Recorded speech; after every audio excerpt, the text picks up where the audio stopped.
Genesis 41. After 2 whole years, Pharaoh dreamed that he was standing by the Nile, and there came up out of the Nile 7 sleek and fat cows, and they grazed in the reed grass. Then 7 other cows, ugly and thin, came up out of the Nile after them and stood by the other cows on the bank of the Nile. The ugly and thin cows ate up the 7 sleek and fat cows, and Pharaoh awoke. Then he fell asleep and dreamed a second time. 7 ears of grain, plump and good, were growing on one stalk. Then 7 ears, thin and blighted by the east wind, sprouted after them. The thin ears swallowed up the 7 plump and full ears. Pharaoh awoke, and it was a dream. In the morning his spirit was troubled, so he sent and he called out for the Magi, the magicians of Egypt, and all its wise men. Pharaoh told them of his dream, but there was no one who could interpret them for Pharaoh.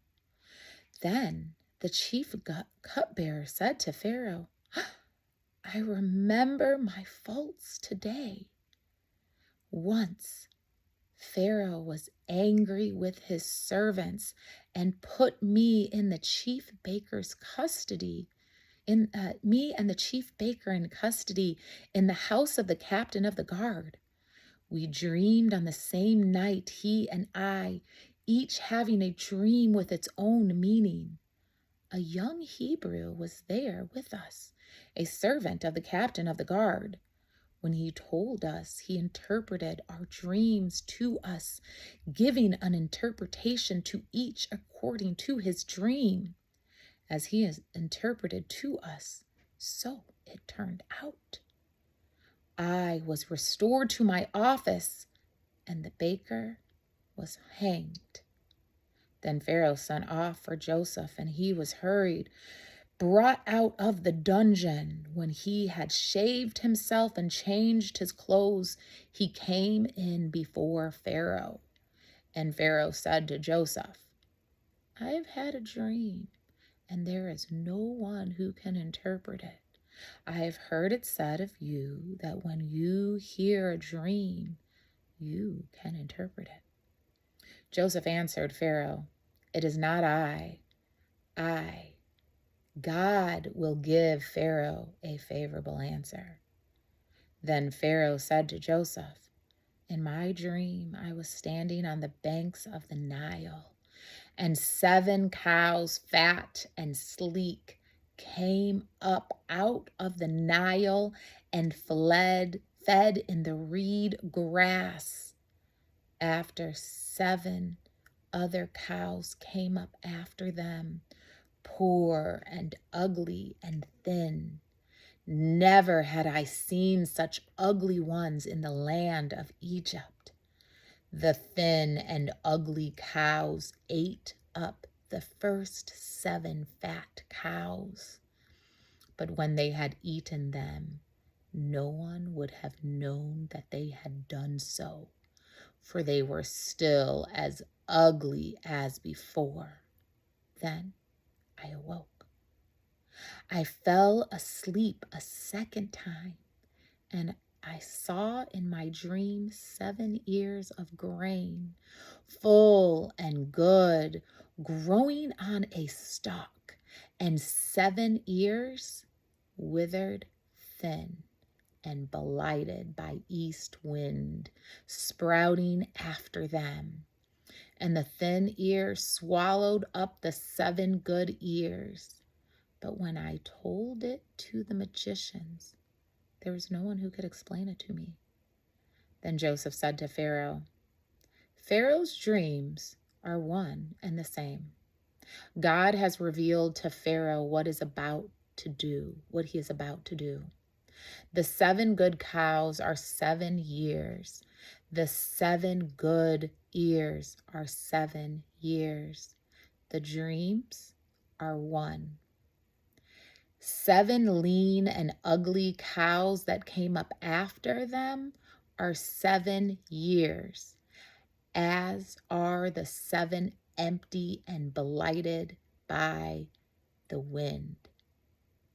They are 7 years of famine. It is as I told Pharaoh. God has shown Pharaoh what he is about to do.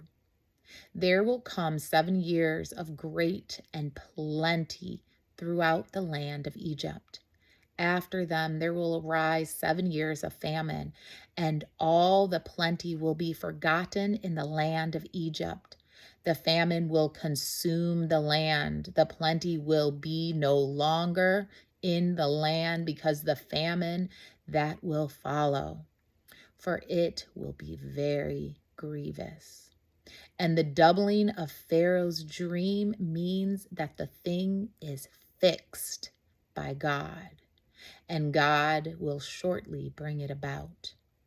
Now, therefore, let Pharaoh select a man who is discerning and wise and set him over the land of Egypt.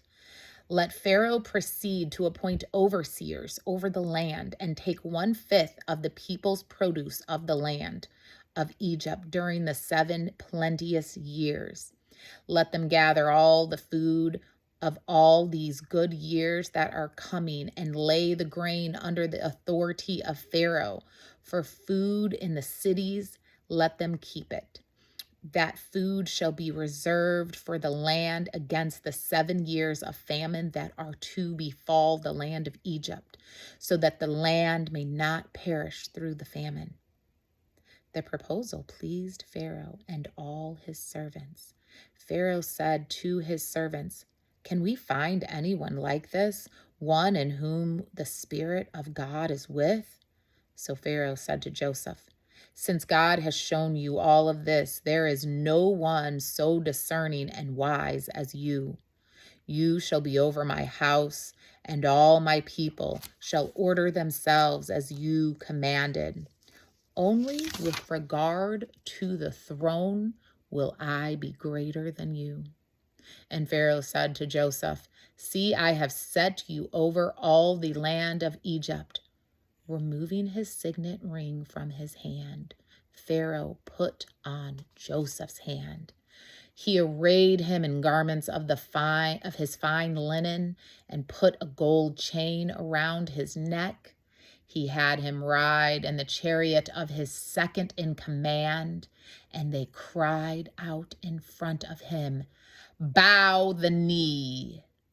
Thus he set over all the land of Egypt. Moreover, Pharaoh said to Joseph, "I am Pharaoh, and without your consent, no one shall lift up a hand or foot in all the land of Egypt." Pharaoh gave Joseph the name Zaphaneth Zaphaneth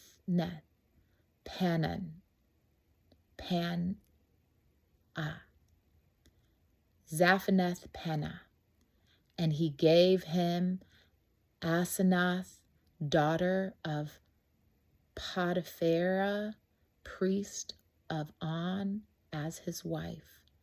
Thus Joseph gained authority over the land of Egypt. Joseph was 30 years old when he entered the service of Pharaoh, king of Egypt. And Joseph went out of the presence of Pharaoh and went throughout the land of Egypt. During the 7 plenteous years, the earth produced abundantly. He gathered up all the food of the 7 years. There was plenty in the land of Egypt, and he stored up food in the cities. He stored up in every city the food from the fields around it. So Joseph stored up grain in such abundance, like the sand of the sea, that he stopped measuring it. It was beyond measure. Before the years of famine came, Joseph had 2 sons, whom Asenath daughter of Potipharah, priest of On, bore him. Joseph named the first Manasseh, for, he said, God has made me forget all my hardship and my father's house. The second he named Ephraim, for God has made me fruitful in the land of my misfortunes. The 7 years of plenty that prevailed in the land of Egypt came to an end. And the 7 years of famine began to come, just as Joseph has said. There was famine in every country, but throughout the land of Egypt, there was bread. There was, when all the land of Egypt had famished, the people cried to Pharaoh for bread. Pharaoh said to the Egyptians, "Go to Joseph. What he says to you, do." And since the famine had spread all over the land, Joseph opened all the storehouses and sold to the Egyptians, for the famine was severe in the land of Egypt. Moreover, all the world came to Joseph in Egypt to buy grain, because the famine became severe throughout the world. Genesis 42. When Jacob learned that there was grain in Egypt, he said to his sons, "Why do you keep looking at one another? I have heard," he said, "that there is grain in Egypt. Go down and buy the grain for us there, that we may live and not die." So 10 of Joseph's brothers went down to buy grain in Egypt. But Jacob did not send Joseph's brother Benjamin with his brothers, for he feared that harm might come to him. Thus the sons of Israel were among the other people who came to buy grain, for the famine had reached the land of Canaan. Now Joseph was the governor over the land. It was he who sold to all the peoples of the land, and Joseph's brothers came and bowed themselves before him with their faces on the ground. When Joseph saw his brothers, he recognized them, but he treated them like strangers, and he spoke harshly to them. "Where do you come from?" he said. They said, "From the land of Canaan, to buy food." Although Joseph recognized his brothers, they did not recognize him.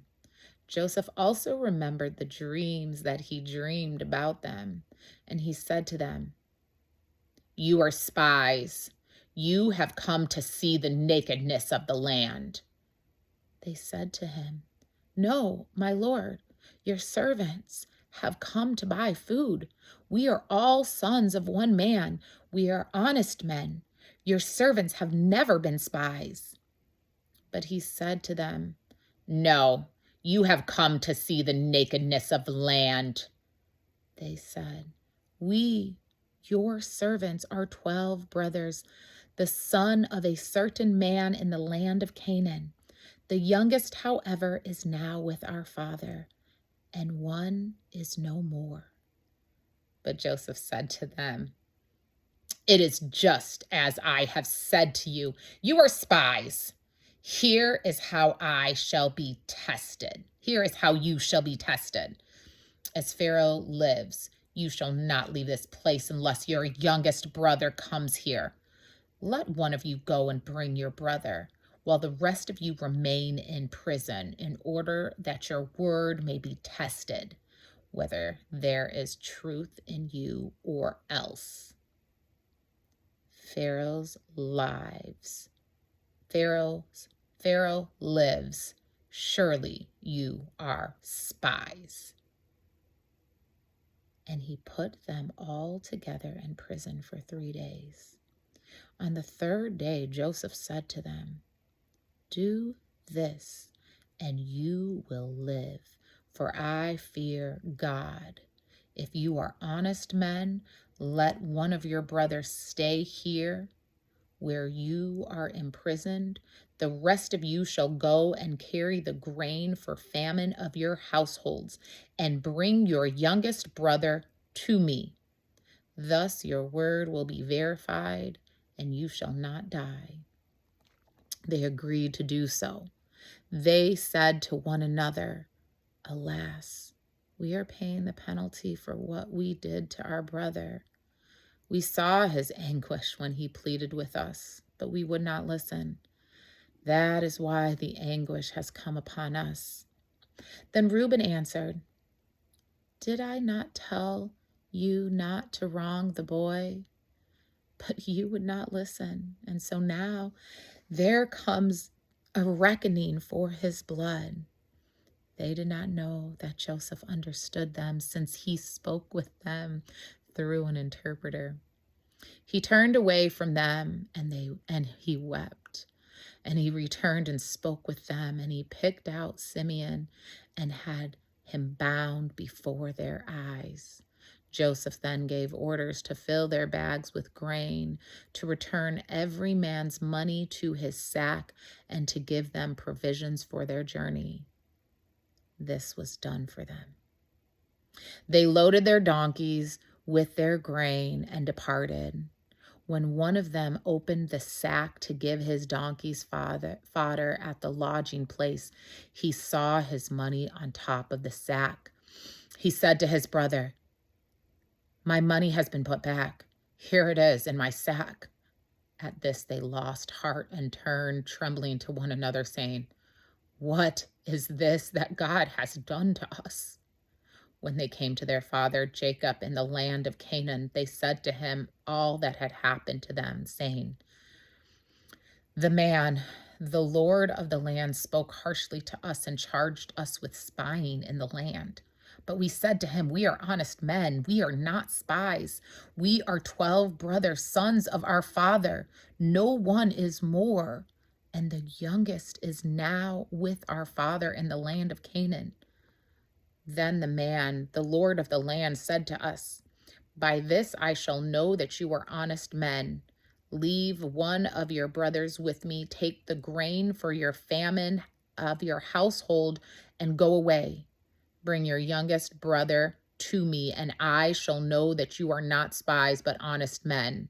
Then I will release your brother to you, and you may trade in the land." As they were emptying their sacks, there in each one of the sacks was a bag of money.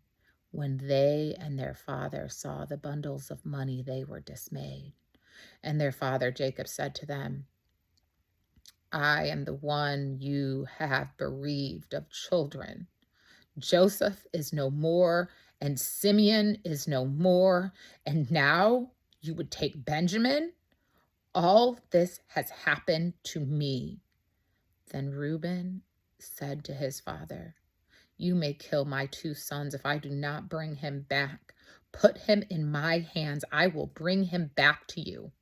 But he said, "My son shall not go down with you, for his brother is dead, and he is alone left.